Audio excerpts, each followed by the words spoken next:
Hey folks, back again.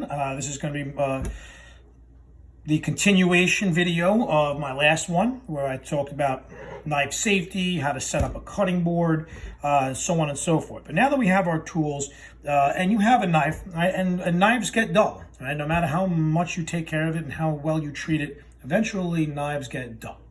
So we're going to talk about straight edge blades. Serrated knives, the ones that have teeth on them, like bagel or bread knives, are a completely different category and different way to sharpen. So we are not including these type of knives that have teeth on them. So all straight edge blades have, right, what I call a double bevel. If you look on down the blade, it almost looks like a triangle. Okay, and eventually that triangle becomes to the point where that tip is no longer sharp. It is now rounded off and it is dull. Your knife is now dull. So how do we sharpen? So you need a sharpening stone. Okay, now sharpening stones come in different styles. There are wet stones, which are stones that require you to dip them and keep them submerged in either water or oil. They come in different grits, just like sandpaper. So this is a diamond stone, and diamond stones, or diamond, is the actual hardest edge hardest material in the world.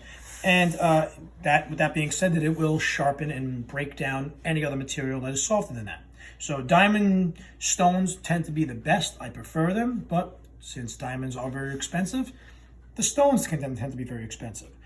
You can get a single stone one like this that tend to be a little more affordable than multi-surface stones that have maybe 3 or 4 grits, which tend to be very expensive. And what you want to do with this is a medium grit. This is just for your kind of your basic, very, very simple sharpening. If you want to go really, really, really fine, something like like a sword quality, or what I have a couple of Japanese knives, which they will make them they weigh down from very, very coarse grits. They're super, super fine grits, which means that knife blade is razor sharp. But for the person at home that doesn't really require all that, a simple basic stone that has a medium grit will do you just fine. To do this, just like anything else, you want to anchor it down, meaning take a towel. Okay, if it tends to stay in place, that's good. If you find that towel is sliding around, wet it down a little, and then put that on your cutting surface or your surface you're working on, and that'll help to kind of anchor it, just as if you were anchoring a cutting board. Right? And you're going to take that stone, put it down square, okay, and perpendicular to you. Now, just like I was describing before in the previous video, angle is very important. So we're looking at about a 20-degree angle. We want to maintain that angle just as if we were honing a knife. It's the same exact principle. If you are too wide on the knife, then you are going to dull it. If you are too small in the angle, almost no angle, you're really just scratching the side of the knife, and you are not really doing any type of sharpening. So it can be a little difficult to hold that edge and maintain it. I prefer to hold it with, I'm a lefty, so I use my left hand to hold the handle. And I'll spread my fingers out so that the knife is not going to waver. Right? I'm going to try to secure that knife. And maintaining that angle, or about 20 degrees, you want to start from the butt end. Right?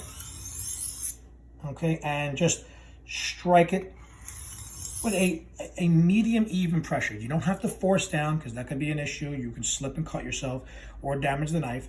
And obviously, if you're just barely touching it, you're not going to apply enough pressure. You're not going to get any really sharpening or removal of metal. So you want an even pressure. It does not have to be super hard. And you want to just maintain a very even stroke. Doesn't have to be fast, okay? And whatever you do to one side, you do to the other. So I'm going to start off with about 5. That was 3. And you want to go all the way down right to the tip. And I'll notice I have a little kind of a curved action because the knife has a concave or curved shape to the knife. So you want to kind of stay with that. Okay, I did about 7 on that one. So now I'm going to turn it around. Now, again, this is not that simple because now if you're a lefty, you have to now use your right hand and vice versa. So it could be a little difficult at first. Try it out very slowly. Try the motion, practice the motion if you never did it before. All right, and notice you hear kind of an even scratch, very gentle scraping. If it sounds awkward like that, you're probably not doing something right. So, you know, your ears could also be telling as well. Right? You can use your listening. It should sound even. Right? The scraping sound should sound the same way from butt all the way to tip. Okay, I'll do one more on this way. All right. And now at this point, you always need to use a steel. Okay, the steel is going to now realign and straighten that edge out one more time, and also remove any of those metal burrs or metal shavings that may have formed on the knife. So once again, I like to do it like this, upright, holding the handle firmly on a towel so it doesn't slip around. 20 degrees, about the thickness of your thumb. And whatever you do to one side, you do the other. Considering I just sharpened and just honed this knife prior, I don't really need to do it too many times. That is good. And then always finish by wiping your knife. Always wipe away, okay? Never with your hand, right, clasping the blade. That could be an issue. And always wipe away from the tip, going away from the handle, right, towards the tip, away from the handle. Never come down this way. It's just... I've done it before. All right, I have many nicks and cuts on my hands just from usage and usage. Eventually it happens. Even the best chefs cut themselves. But you want to just be mindful that you're dealing with a very sharp knife, right, and a tool that could potentially harm you, right? And when you see people doing this, this is kind of like, you know, the old-fashioned way of feeling the tip of the blade, and if it bites, okay, right? If I can pull my thumb just gently on that, I'm pulling like almost perpendicular to the blade. I'm not going with it. That'll slice your finger easily. And I don't suggest anybody to do this, but I kind of learned, and my first job was in an old butcher shop, and he taught me how to do this. And what you do is you're just feeling to see if there's any what's called a burr. A burr sometimes is a piece of metal that may roll back and forth, and it's very small. You can't really see it all that much, and sometimes it rolls from either side of the knife, and you either want to break that off, and what old butchers used to do is use a leather strap. All right, they would have it hanging from their side, and they would just run their knife along that leather strap a couple times, and that would help to kind of remove that burr and give a beautifully fine razor sharp knife that's going to work awesome on any material. All right, so that is a very simple way how to sharpen a knife, right?